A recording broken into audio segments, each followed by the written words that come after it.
Hello and welcome to TRIGGERnometry. I'm Francis Foster. I'm Konstantin Kissin. And this is a show for you if you want honest conversations with fascinating people. We have two brilliant guests for you today. Emma Webb, commentator, and Ella Whelan, journalist, commentator, and author of What Women Want, Fun, Freedom, and an End to Feminism. There we go. I got that all right. Not the first time, I'll be honest. Welcome both. Hi. It's good to have you back. And Emma, we've been meaning to have you on the show for a long time.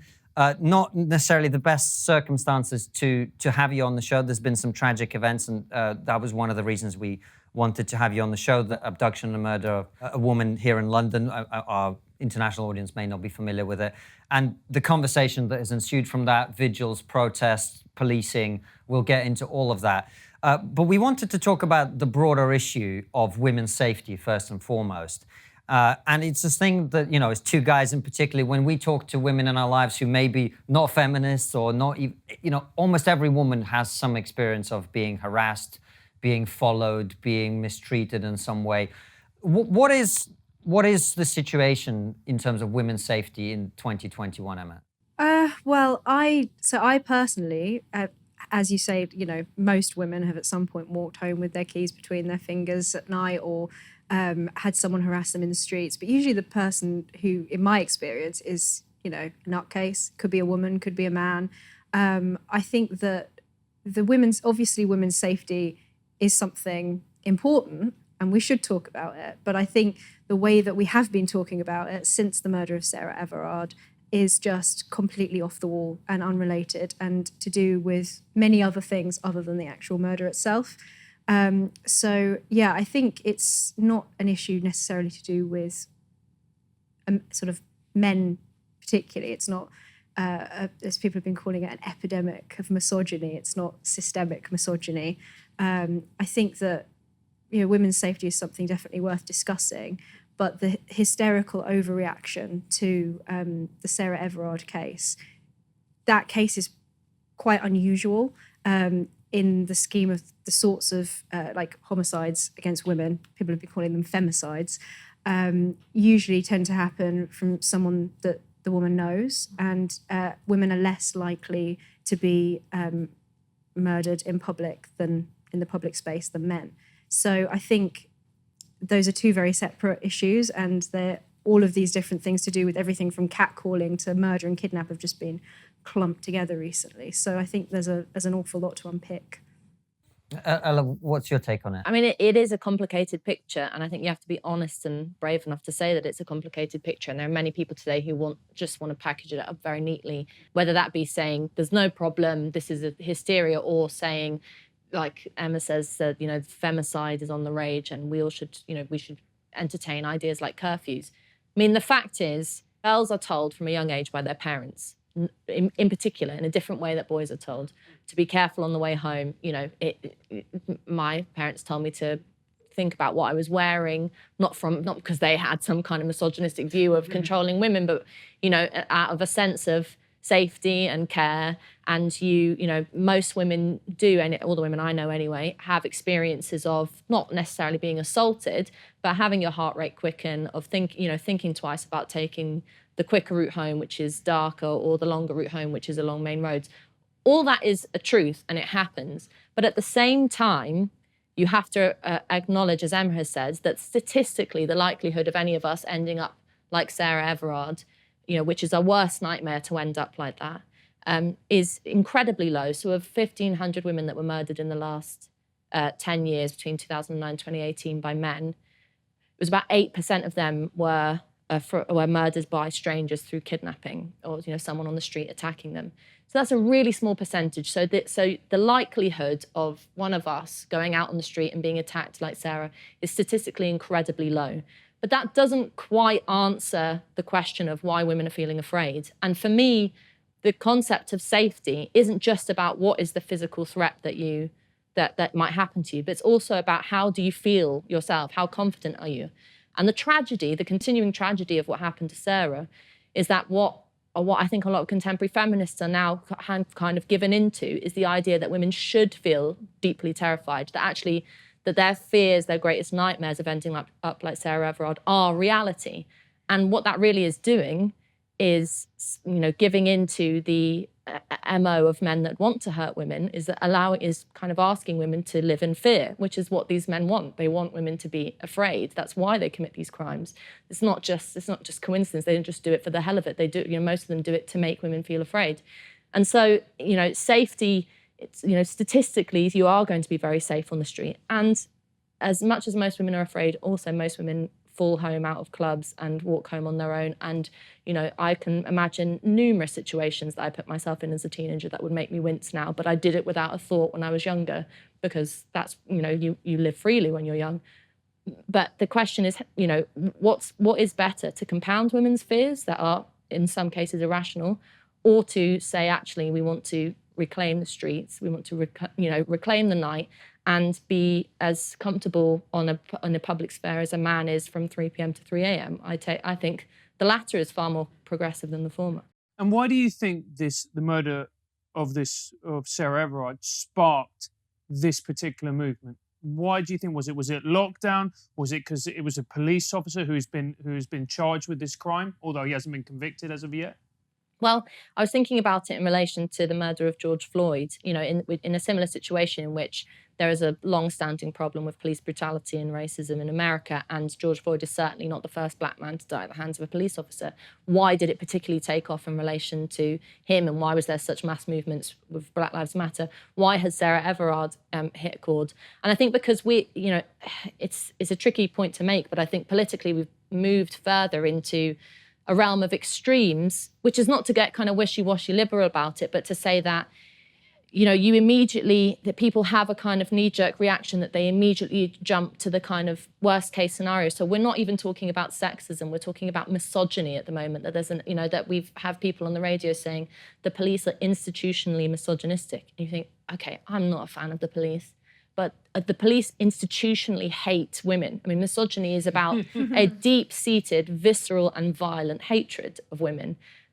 No, there's no evidence of that. It's very similar with the idea of white privilege that came out of those Black Lives Matter movement in the wake of George Floyd's murder. The idea that all white people have a kind of innate violence within them that just exists as an abstract thing. We've now got this sort of conversation that all men, no matter what their sensibilities or their behavior or their track record or their beliefs, have an innate violence within them that exists abstract to their individuality that poses a threat to women. And, at the same time, I'm also not surprised that it's kicked off, because in the past we've had, of course, the Me Too movement. We've also had everyday sexism, which was Laura Bates' pet project and has kept her in columns and books for years, which is the idea that women live under everyday sexism and live under fear. The kind of holler back movement, which was about reclaiming the streets. There's been so many different kind of hashtags and campaigns around women's safety that again, this is kind of a sore point, but it can feel like there are lots of people who've been campaigning around this issue for a long time, and now they kind of have their evidence of one murder, but it's a terrible murder. They have their evidence to say, look at what happened to Sarah Everard. We told you that there is an epidemic of femicide, and of course, most sensible people can see that that's not the case. See, it's difficult for us because we hear what you guys are saying, and obviously take it on board, but.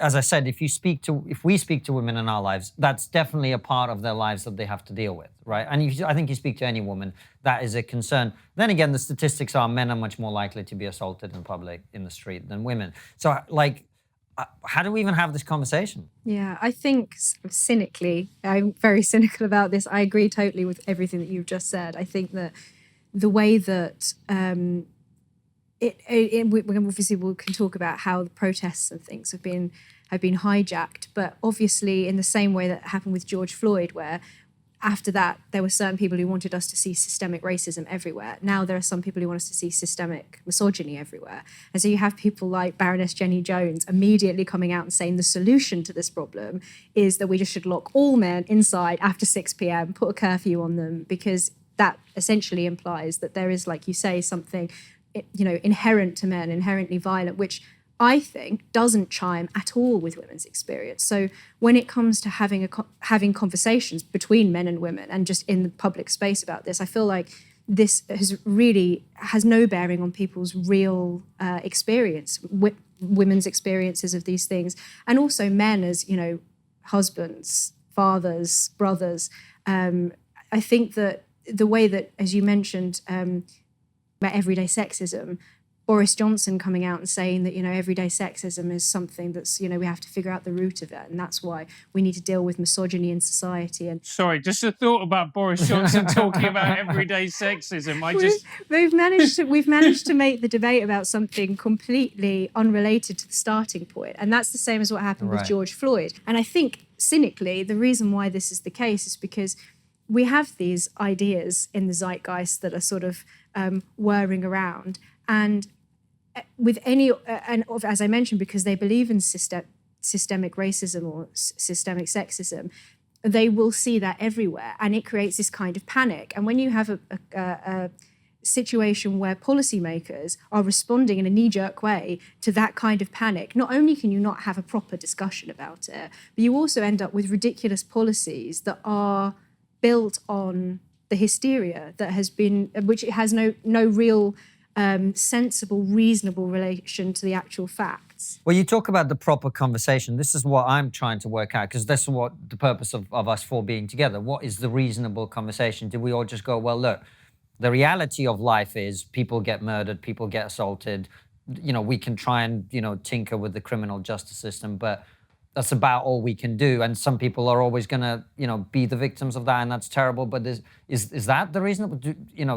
Because it feels like we're slightly, that's not, I don't know, maybe that's true, but it's like we're not doing enough. That would be the argument some people might make. Well, I mean, it's true to say that more men are subject to violence, particularly in the public square, than women. But of course, context is key. So, it's men committing violence against other men. Yeah. And, the abstract from the whole thing, separate from it, is that women don't go around battering people. Generally, well, some do, but generally, women don't go around committing crimes of violence against men or against other women in the same kind of statistics as men do. So context is key. I mean, two guys brawling outside a pub is very different from the case of Sarah Everard. That context is key in this, and I think discussions tend to lose that. I want to live in a world in which we change the rate of rape, we change the rate of murder against women. I mean, in particular, this is part of the frustrating thing, is that if you really want to have a serious conversation about the instances in which women are in danger of murder, I mean, domestic abuse is the main one. And you can pass all the laws you like, that we know that the problem with domestic abuse is that police officers don't take certain cases as seriously when women initially report that they are having problems with an ex-partner. So, implementing a new law and making misogyny a hate crime doesn't change that fact. And there's this kind of weird sort of double thinking going on, where on the one hand you have contemporary feminists saying the police are disgusting, they're institutionally sexist, they're misogynist, they're awful. But by the way, we want to have loads of them in the bar with us. We want to have them on the street watching us when we're walking about in case someone commits a hate crime. And we'd really like to have one on every street corner. And you think, well, which one is it? Are these guys evil or are they your saviors? But at the same time, it's an uncomfortable conversation to have, because the reality is that women experience life different to men, and in many cases, and there are lots of people who disagree with me on that, and there's some people who I think have a real visceral reaction to men being portrayed as heinous and awful, which is the right reaction to have, because they're not. And there are some people that want to say, for God's sake, this isn't a problem, let's stop the hysteria. But look, sexism didn't just come about like drop from the sky. Historically, it was about women being judged to be lesser than men, more in need of protection, more fragile, less capable of dealing with hardship. That was the root of sexism. That's why women weren't allowed to work. That's why women weren't allowed to vote.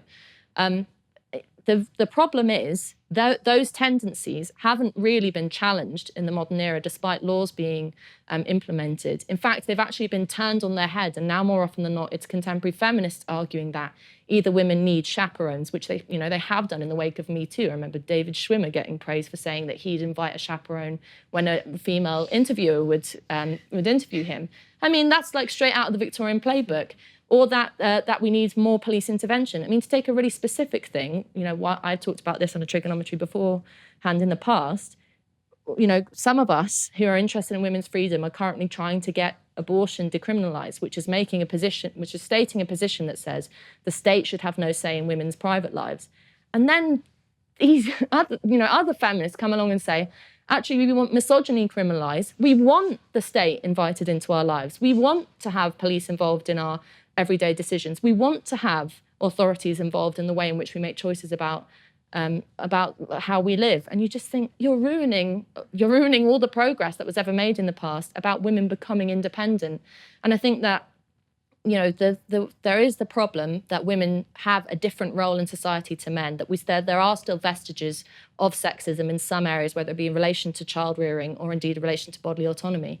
And you're compounding that sexism by suggesting that we are victims for men, or victims at the hands of men. That is what they said in 1910. That is what they said in the 1800s to stop us from entering public life. And it's just being reconstituted and slap a bit of pink glitter on it and put a press statement out from the Fawcett Society. And I'm meant to eat it up. And it's sickening, actually. But don't you think as well, and maybe it's me being slightly conspiratorial about this, but don't you think that we've just become, there's a creeping desire for authoritarianism in a lot of people? Oh, yeah. We've seen it in lockdowns, and you see it here. They just go, we should have a policeman in every bar, in every nightclub. And I'm like, my mother grew up in Venezuela. That's what they have there. That's not a good thing. Yeah, I mean, in particular, the undercover cops thing. I mean, Andrew Marr, the weekend after the news of Sarah Everard's death came about, Jess Phillips, Labour MP, was on, and she was talking about the fact that,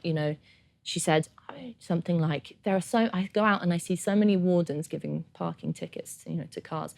And I think, why can't there be the same level of attention given to women? So you think, one parking ticket attendants tend to be so universally accepted as one of life's greatest menaces is really not a good example. Yeah. But also, the idea that I would want more men watching me, because most police officers are men, or that we've just had the scandal with the spy cops of police officers being revealed to have not only had sex with women in the environmentalist movement, but families with them, undercover cops. It's been a huge scandal. And so now you want to stick these undercover bastards in the club. I mean, will a woman ever be allowed to sneak off to the smoking area to kiss someone that she hasn't met before without someone looking around the corner? I mean, it's disgusting. I've just got this image of coming out of a bar or someone and policemen going, excuse me, have you left your girlfriend outside? There's a ticket on her or something. Yeah, yeah, treat women like cars. Great idea. Hey, Constantine, do you love trigonometry? Of course. Incredible interviews, hilarious live streams, hard-hitting satire, plus my handsome jawline. Whatever takes away from your hairline. But if you do love trigonometry and you want to support us, there's only one place to do that, and that's on Locals. Yes, Locals is a brilliant platform that has been incredibly supportive to our show and other problematic creators. The great thing about Locals is that it's a community for people who love trigonometry. That's right, it's a place for you to hang out with like-minded people, share thoughts, memes, and discuss the show. You can enjoy it for free, but it also gives you the option of supporting us for as little as $7 a month. And if you want to give more, you can. We have incredible rewards for our higher tier supporters as well. We've got everything from mugs, monthly group calls, and one-on-two chats with me and KK. Get in. Join our community by hitting the link in the description and the pinned comment below. See you there, guys.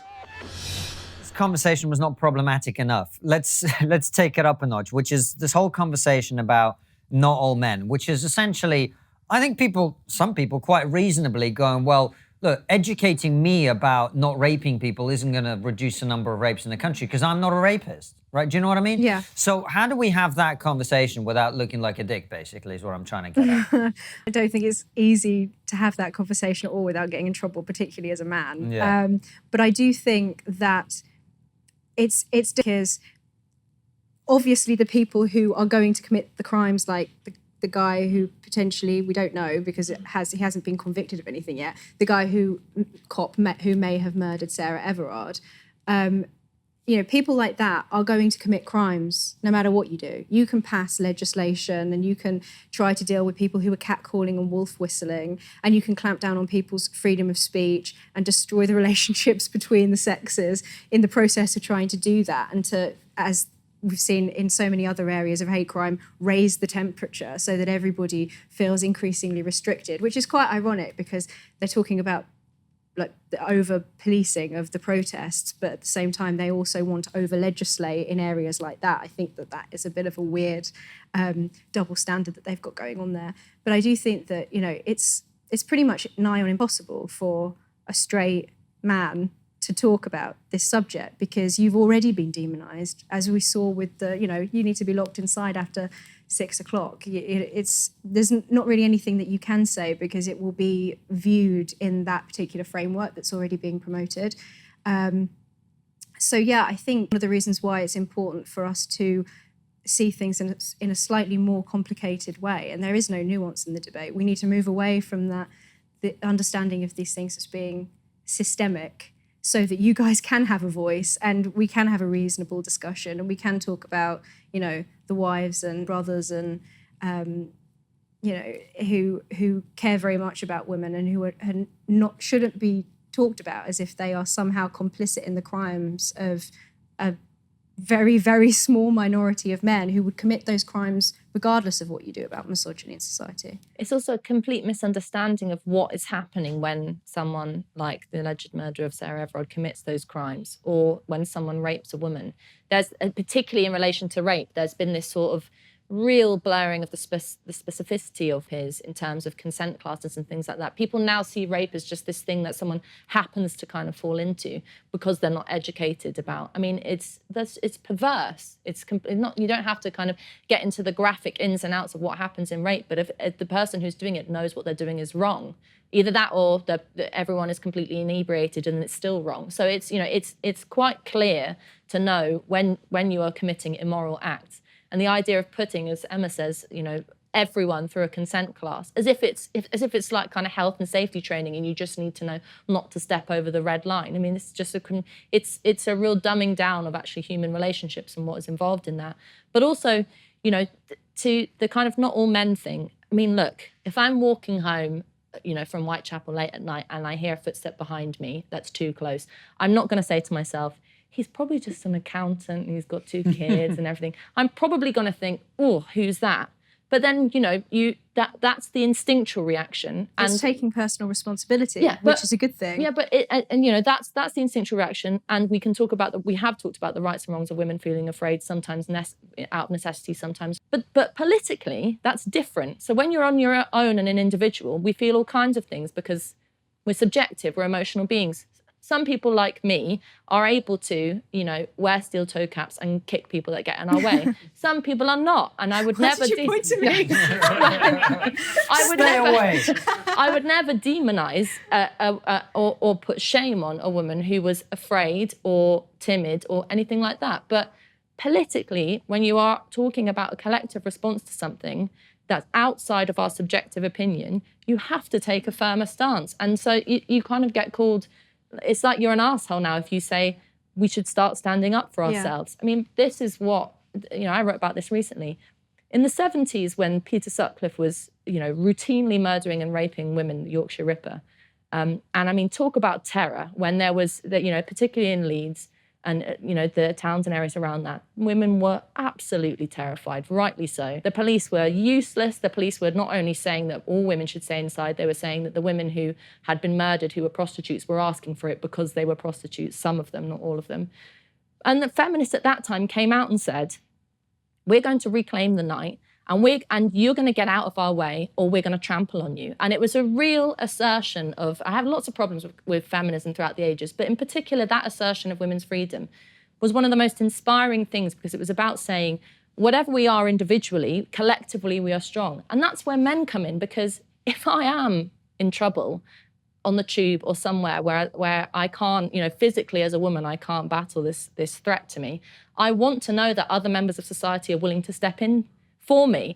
You know, big woman, big man, doesn't matter. But in driving these wedges between the sexes, what we're actually breaking is social solidarity, which is, you know, in a different conversation, we could talk about the dystopian fact that anytime a crime happens now, everyone takes out their bloody phone and films rather than getting stuck in. And it's that similar drive to be isolated from and atomized from each other that this kind of discussion about men means. I want men to feel empowered to, feel free to interact, to come on to me, to flirt with me, and also to step in and save me sometimes, to be free individuals who look out for each other.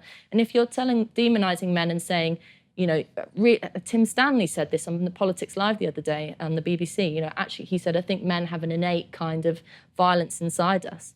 I mean, what does that mean women have an innate? Do I have an innate weakness inside us? Yeah, exactly. It's like you were saying earlier. It's basically creating this culture of like fragility that women, we're not big girls and we can't look after ourselves, which is just not healthy. It's the absolute opposite to empowerment. It's telling women that they are the victim. And if you believe in systemic sexism, then you believe that so long as men exist, women will be the victim. And that the only way to change that is to change the law, is to have the state intervene to try and liberate you from this like inherent masculine violence. And it's a kind of, like you were saying about George Floyd earlier, it's a kind of mythology that we've created, a kind of postmodernist mythology that is seeping into every area of life. And, we saw this with the protest movements in response to Sarah Everard, that they latched themselves on, whether consciously or unconsciously, onto this cause. And like with the misogyny bill, that misogyny amendment that has been discussed in Parliament recently, that bill doesn't actually mention women. Misogyny. It doesn't mention women or misogyny. It's being referred to as a misogyny amendment. And the government said that they're going to get the police to start recording misogyny as a hate crime.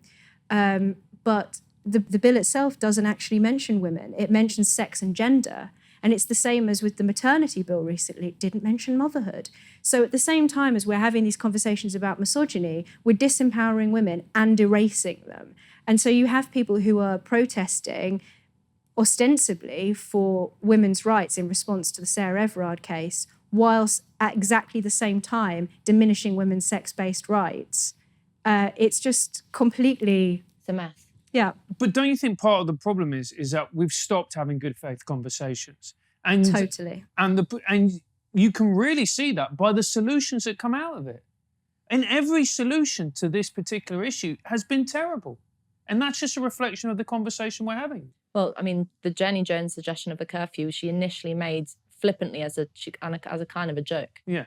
And then within... Mark Drakeford was like... Yeah, within hours... Yeah. Mark Drakeford decides this is his moment to kind of virtue signal, and then it hits the papers, and then she kind of doubles down and writes this article saying the response to it tells you what you need to know about sexism in the world, and how disgusting that people laugh at this idea, and suddenly it becomes reality, and suddenly you kind of are not laughing about it. Despite the ridiculousness of having a curfew in lockdown anyway, it's like no one thought of that. But suddenly this thing that was a joke and was flippant is now potentially going to be made law. I mean, the thing about the misogyny amendment is that it's not that, if there was this tussling with it, and Claire Fox makes a great point about this, that there was tussling with it about whether it was going to be part of the domestic abuse bill that's going through the House of Lords at the moment, whether or not it was going to be part of the police, the police crackdown bill, that, Priti Patel's brainchild, or whether it was going to be its own law. And basically what's happened is there's been manoeuvrings behind the scenes. Stella Creasy's had a word in some minister's ear. There's been some handshaking across the parties. And the minister now has assured the House of Lords that they don't need to talk about this misogyny amendment, because what's going to happen is the government is going to roll out the programme that happened in Nottinghamshire to make misogyny a hate crime. So that's it. It's done.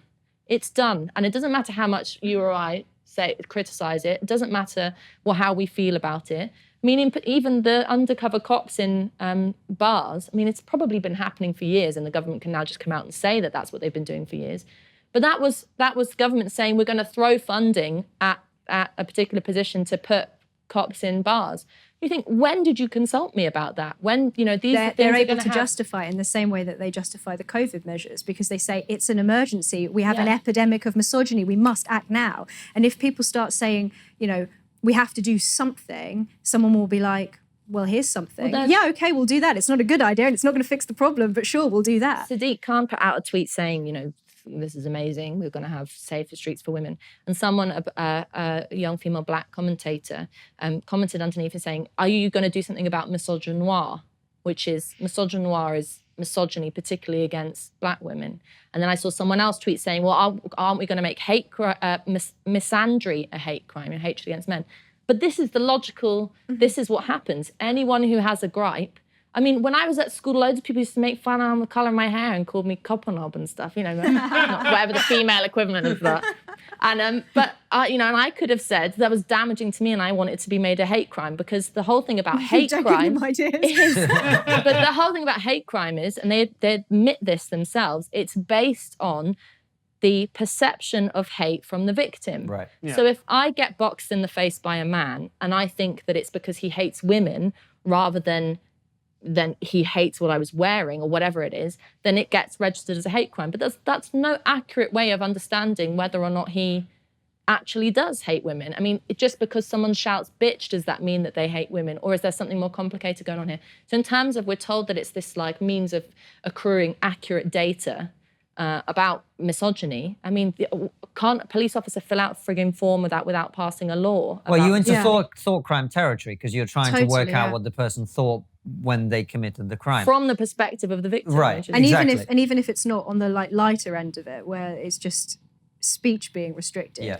if it is trying to ascertain the motive of a person who has committed a crime in itself, like kidnapping somebody or domestic violence, and then you ascribe a misogynist motive to that on the basis of someone's perception that you can't prove that objectively, because, as you say, it's entirely based on perception, and it's the definition of hostility, which is just ill feeling towards, you know, to be hostile to something in the way that you would understand it in a normal conversation, rather than any kind of like restricted legal sense.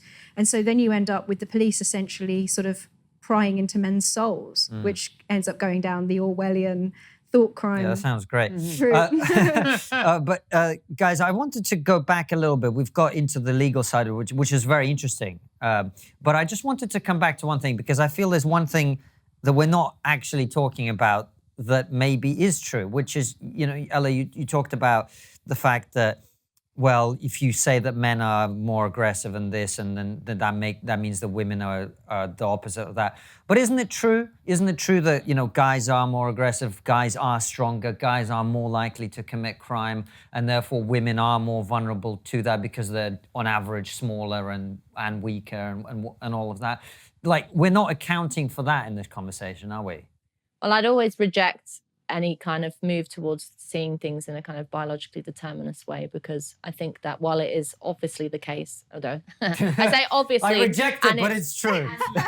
no, obviously the case. I was laughing because actually now the question of sex, you know, biological sex difference has been called into question by a completely different culture phenomenon. Yes, we've covered that pretty well, as you know. But that, you know, it's obviously the case that most women are physically less able to hold their own in a fight than men. But that doesn't, I think that, you know, natural instincts, I'm much more, I think I'm much more subject to context environment. So I'm, you know, much more of the kind of philosophical view that people make decisions because of the situation that they're in and because of the context that they live in and the circumstances they find themselves in. You know, it's that great Marx quote. But you know, how do you deal, if you take ideas of, you know, what's macho or masculine or feminine, there are, you know, this is the whole thing of kind of criminalizing, making problematic toxic masculinity, because there are some good things about being aggressive. In, you know, aggression can be a driver of progress. Hate can be a driver of progress as well, actually, politically particularly. But then also there are things, you know, femininity gets just passed off as this kind of, you know, wishy-washy, fainting couch kind of scenario. But obviously, you know, there are different conversations about women being much more emotionally intelligent than men. And actually, as I say many times, I would far rather sit on the top deck of a bus with a bunch of teenage boys at the back than I would with a bunch of teenage girls at the back, because teenage girls can be mean, really mean. And they can, you know, they're actually far smarter, far quicker than boys. And so I think we get into we kind of get into the woods about what people naturally are like, rather than actually celebrating. It's kind of tells you where we're at politically today, rather than celebrating the concept of agency, which is about saying it actually doesn't matter what I am innately, that because I can use my rational agency and my mind and my decision-making capabilities, I can override my nature. So my nature might be to run when I'm in danger, but I can override that and make decisions about what I'm going to do in that situation. And of course, you know, I just categorically deny and reject the idea that men are an innately, you know, that there's some kind of predator instinct to make them want to be violent against women. I just don't think there's proof of that, and I think it's nonsense. It's like treating people like monkeys. But whatever kind of instincts that we have that we either pick up from the environment or nature or nurture, we should be championing the fact that people have the confidence to use their rational capabilities to make decisions that sometimes break from the norm, which is why, yes, the kind of explanation for sexism in the past was that women were less able for contemporary life because we were more fragile. But of course, we've said whether or not that is true, and I'm sure you could have a brilliant debate with biological determinists about that. I don't care. I don't care. You're not going to get to close those doors for me on the basis of that. So it's pushing forward the idea of agency, which has been kind of sorely lost in the contemporary discussion. Emma, what do you think about this? Because I wasn't suggesting that men are more likely by nature to be violent against women, but men are more likely to be violent than women. Well, it's a hormonal thing, isn't it? Right. Testosterone. But what we never talk about when we talk about masculinity is virtue and character. So we'll talk about masculinity and toxic masculinity and about men's strength as if it's somehow inherently a danger, not just to women, but to everyone around them. But we never talk about the way that strength and masculinity and the sort of trappings of being biologically male can be a good thing. The fact that, my male friends often walk me home or walk me to the station because probably they can better protect me. You pointed at me because I really can't fight. And so people, will often walk me home because, they can use their strength to protect. And that's a very traditional way of looking at things. But I think you're right about the agency point. I do think, though, that it's important not to talk about people as groups, full stop. So talking about, obviously you can make generalizations about groups of people, but if you're making unmitigated negative generalizations, not just about a group of people, but about something to do with them that, that is completely immutable, like a man's masculinity, or as we saw with the Black Lives Matter protests about whiteness and trying to find whiteness in everything. Because I think when you think like this, you start seeing it everywhere. And the effects that has, other than denying people agency, and actually in a strange way, almost denying criminals of their moral responsibility, because you say, well, they did it because they have this violence in them because they're male, which is just completely absurd when you think about it in that sense. I think that, that to deny people their agency, but at the same time, I think that seeing these things everywhere in society is bad for the people who are told that they're fragile, who are told that they are somehow, weak in relation to that. So, yeah. But I mean, it's not to get all kind of Judith Butler about it, but there is. Please, move on. There is biological reality in terms of the physicality of our existence. Right. But then I was staying away from saying it explicitly. But I I am open to the conversations about the fact that gender is in many ways a construct to go down the Judith Butler, right? But that, the constance is part of the interesting thing about us. And the women's role is different today than it was 20 years ago, than it was 120 years ago. And the same with men. I mean, we talk about men have changed over the last sort of 30, 40 years drastically. I mean, my father's generation is completely different to my husband's generation now. There will be some places, particularly among, working class guys who've been doing, for example, the same jobs for years, where the behavior is relatively the same and people still have those kind of very positive masculine, which actually, as it happens, women can adopt as well. I tend to go down the macho route more often than I should. But that, actually men have changed. They've become more open to their feelings, which a lot of the time kind of makes me sick because there's the whole fetishization of being open with each other, and I tend to think people should shut up more than they do. But but we are, we react to the world in which we live in, and if you really believe that we are hemmed in by the trappings of our physical existence, then what is the point of politics? What's the point of any belief in any kind of change? We are malleable, creatures. We can outside of us and shape ourselves in the process. And so denying that flexibility by saying that men are innately and have always been the enemy and women are always the, the damsel in distress. Just, give up, go home, don't ever engage in public life ever again, because what's the point? Sorry, Francis, I would disagree with Ella, but she'll knock me out. Go ahead.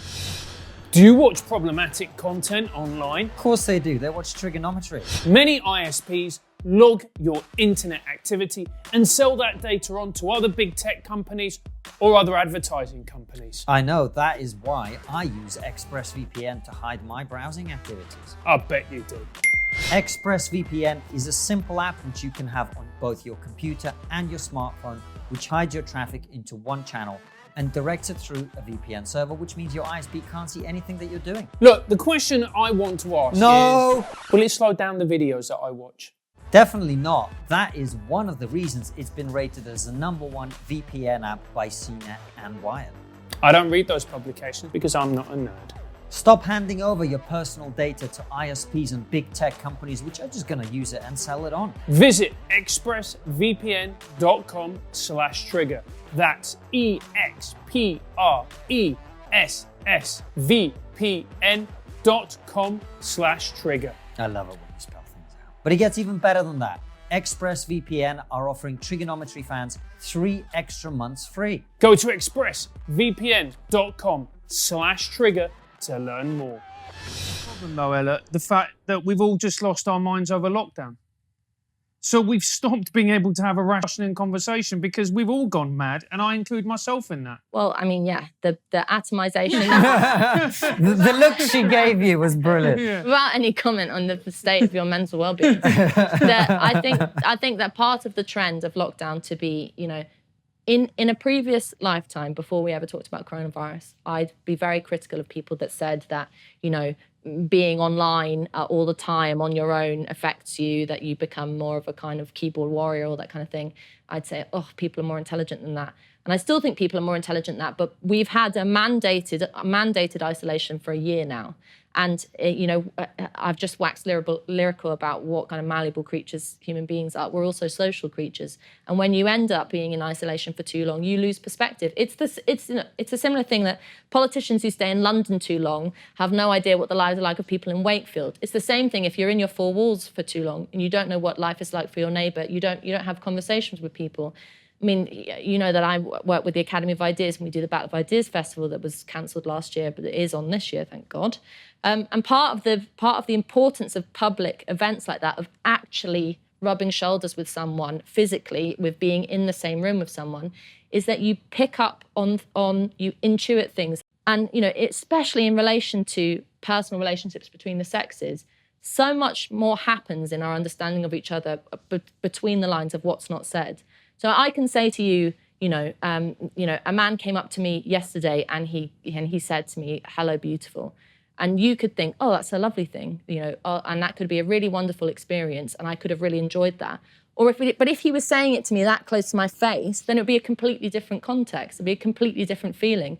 And if we aren't actually, not to fetishize kind of physical interaction, but if we're not actually in the public space, in the public sphere, interacting with each other, all of that nuance and context gets lost. And that's why you said, why are we kind of jumping to extremes of passing laws?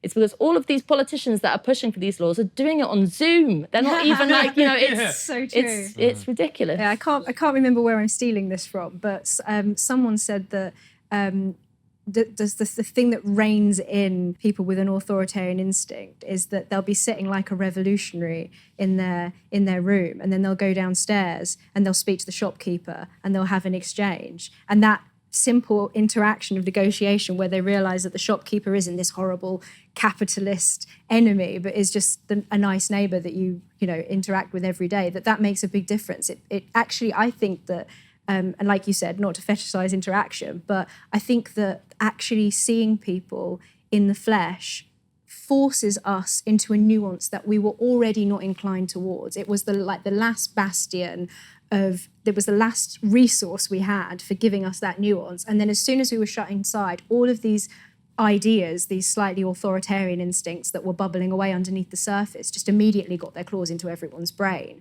And so any opportunity then to actually get out of the House for the last year really has been protesting, to go out with other people who are hyped up in exactly the same way that you are, and then to, as we saw like with the protests over the last couple of days, the Black Lives Matter guys came out. They were then joined by Extinction Rebellion with their bongo drums. You know, everybody wants to come out and sort of like join in with this kind of, it's the thrill of being in the crowd and the carnival atmosphere of it. And I think that if you don't have those day-to-day interactions with people that are different from yourself, either at work or if you're religious, you know, like at church or somewhere where you're able to come face-to-face with people that are not exactly like you, without that, you're just going to be naturally bent to an extreme position. And I don't think there's anything that can sort of like get us back on kilter.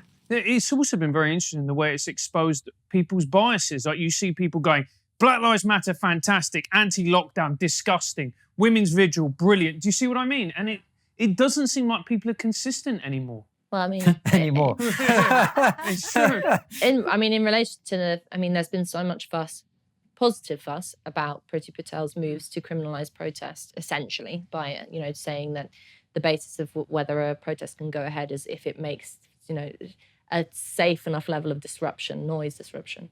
There was shock and horror, I think rightly so, at the way in which women were treated by the police at the vigil, at Sarah Everard's vigil on the weekend. 4 people were arrested at Clapham Common that night. In January, 16 people were arrested in Clapham Common on an anti-lockdown protest. So abstractly, if the thing we're horrified about is police with their kind of elbows and their knees on people's backs, arresting them on the basis of protest, it's been happening all year. See, this is the thing where I disagree with you, and maybe this comes back to our little discussion about biological determinism, what do you call it? I don't think most people will ever be comfortable with the picture of police officers, blokes kneeling on women's backs. It's just a look. Well, I just tell you that at an anti-lockdown, talk about coincidence, at an anti-lockdown protest, I don't know whether it was in January, but certainly previously in the year, there was a red-headed woman who looked very much like Patsy Stevenson, who was pushed to the ground by a police officer and very violently arrested. And it was... but she had the wrong opinions, didn't she? But this is what I'm talking about. Yeah. It's, I've been on arrests about the student movement when I was one of those people that, went out at a drop of a hat about, serious things like cuds at the time. There were mass arrests, there were mass kettles, there was kind of, and there was a sense in which people, especially at that time, students, you kind of wanted to be arrested. And there's this spoiling for there's a fight. this push and pull, which is, right. There is this, that people seem to be, there has been a chipping away at the right to protest for a very long time. For various reasons, and from government, but also people giving in to the idea that you should have just a one-day strike with the nurses or trade unions rather than cause disruption. But that doesn't, if we are outraged because the cause we like is the one that's being trampled on by the police officer, then you're doing it wrong, because actually you need to support the right of far-right people to protest. You need to support the right of climate emergency protesters, as annoying as I find them, of feminists, of flat earthers, of whoever it is, because this is like the issue of freedom of speech, which you guys have covered so many times on this on TRIGGERnometry. Is that it? She didn't know what to call it. I was going to say podcast, but I forget that we're being filmed. On this thing. But it is an inalienable right that has no ifs and no buts, that you have to either defend for everyone or you defend for no one. No, I agree. You were talking about the far-right flat earthers. I'm like, it's our audience. Fantastic. No, an Extinction Rebellion scene, we just had their co-founder on the show. But Emma, I wanted to ask you, because you've done some great work on covering the protests that followed the vigils. I'm assuming you weren't at the vigils itself in Clapham. I wasn't at the first one, but I went to the protest. But you went to the ones afterwards. And this is what I wanted. I mean, you've changed my mind on that point, actually, about the people not being comfortable with women. Maybe it was the way it was covered, or maybe. Well, no, I think you're right on that. That it was particularly, yeah. But what did you make of all of that, and just how it happened, how people responded, then the protest, and you talk about other people coming along and jumping on board. Just give us your thoughts on that in the last 5-10 minutes. Yeah, so I wonder, actually, in relation to what you were saying about the footage of the women being kneeled on. I think obviously that's quite shocking because of the gender dynamic and also because of what happened to Sarah Everard.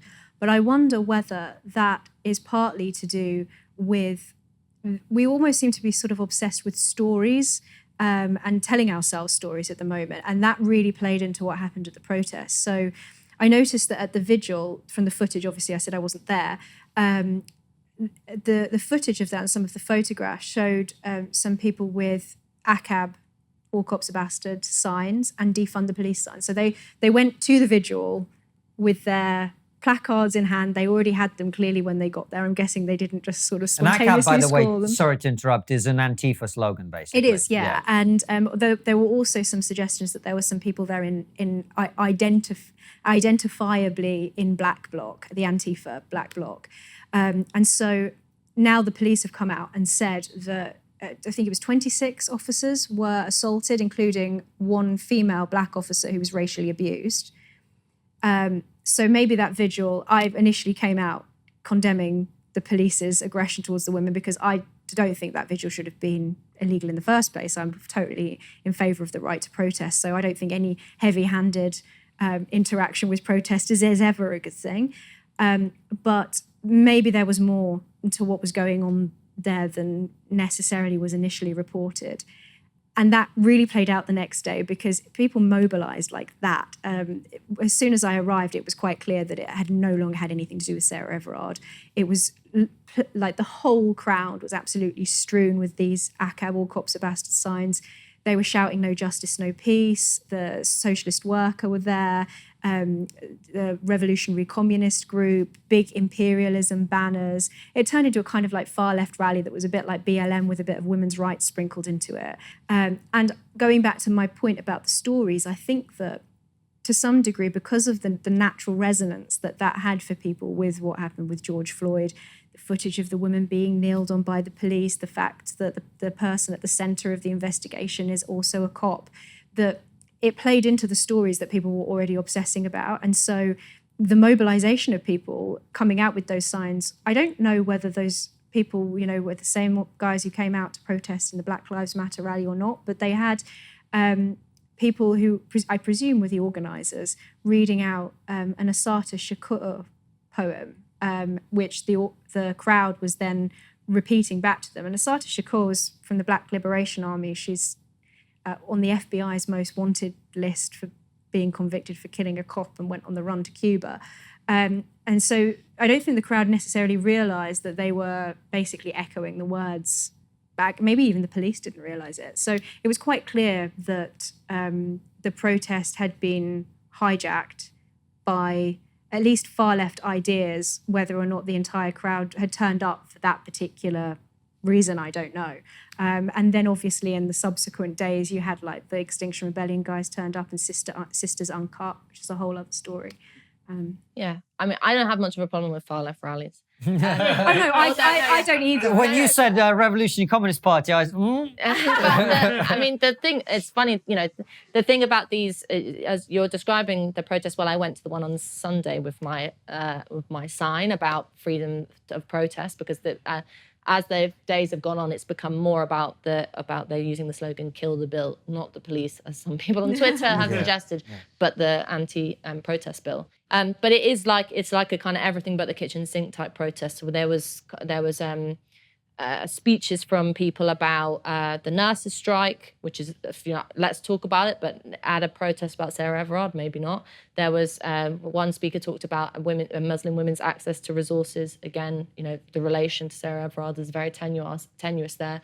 There were Labour MPs getting up and grandstanding about getting Cressida Dick resigned. I mean, it was everything. And there were people holding placards saying, "We are intersectional," or "We are nothing." And you're like, well, this is a protest about women. Anyway, the whole thing was confused. But I think, and in particular, you mentioned the SWP. I mean, the SWP, when I was at university, were broken apart by a rape scandal because one of the head guys in the SWP raped a woman, and they all dealt with it in the kangaroo court within the party, and that's why masses of people, including my husband, left the SWP in the sort of around 2014. So when I saw their placards at this particular protest, I was like, what the fuck? Why are the SWP here? Well, there is a bit of an iron rule with these things. The guys who bang on about women's rights usually have something. Well, it was the same with the Sisters Uncut. They had a list of people that they said that they'd like were remembering or paying homage to in some way. And in that list were people that had transitioned from male into being female, but before they had transitioned, they had raped and murdered women. It's the irony is it is a bit of a mess. Sorry, what was your point? I have been critical of Sisters Uncut in the past, but one thing they did well at the protest that I was at was that Zara Sultana, the Labour MP, made a massive grandstanding speech about, Cressida Dick and how evil she was and this, that and the other. And then Sisters Uncut got on the megaphone and said, this is not an opportunity for Labour grandstanding. This is our protest, this is not Labour's. And I was like, yes, because obviously Labour had abstained on the police bill up until now. And so the whole...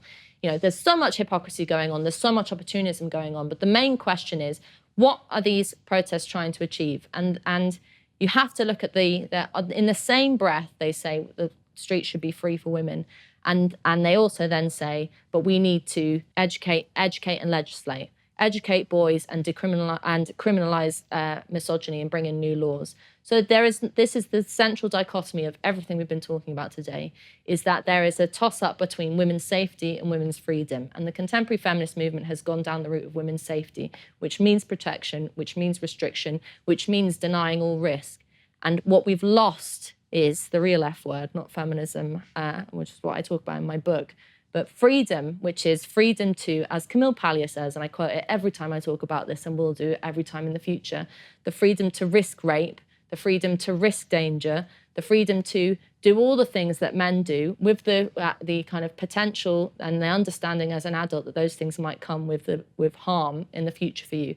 But that being free with all its costs and all its consequences is always going to be preferable to being cosseted, to being safe. And the fact that so many women, so many prominent professional, women today can't see that and instead buy into this incredibly craven, whinging middle-class crap that I think contemporary feminism is, that gets me so irate, is depressing. And I think there are many, many, many, many, many more women out there who are watching this thinking, what in the hell are they going on about? Amen and A women. A women. Well done, mate. Yes, A women indeed. Oh, guys, we've run out of time, unfortunately. Thank you so much for coming on. I'm sure this issue is something we'll continue talking about. But in the meantime, we've got one more question for you. Which is, what's the one thing we're not talking about as a society, but we really should be? We'll start with you, Ella. My bugbear at the moment is LTNs, which you might think are a very specific local issue. Low traffic neighborhoods. Yeah. Mainly because my life in Hackney has been made a misery because of, and I love driving around in my little white van and shocking people, particularly if I'm wearing lipstick in the van. But I can't do that anymore because of LTNs. But actually the reason why it's interesting, people should talk about it, not just because it's being rolled out across the country, because the central question of low traffic neighborhoods is what we've been sort of talking about this evening, is who gets to decide on political decisions. Is the climate emergency, as people call it, reason enough to make people's ordinary working class, often people's lives of misery in their own neighbourhoods? Who gets to decide who owns our streets? Is it the councillors, who don't give really a fig about local residents, or is it the residents themselves? So, if you're interested in democracy, if you're interested in environmentalism and all that kind of thing, look up low traffic neighbourhoods and look up where they're happening. It's not just in Highbury and Hackney. It's across the country, and it's really pissing me off. There we go. Well, if you will permit me to be very predictable, I think the thing that people are talking about it, but not as much as they should be, is NCHIs, non-crime hate incidents. So recently, Harry Miller is obviously going through the Court of Appeal at the moment, trying to get non-crime hate incidents removed from the guidance of the College of Policing.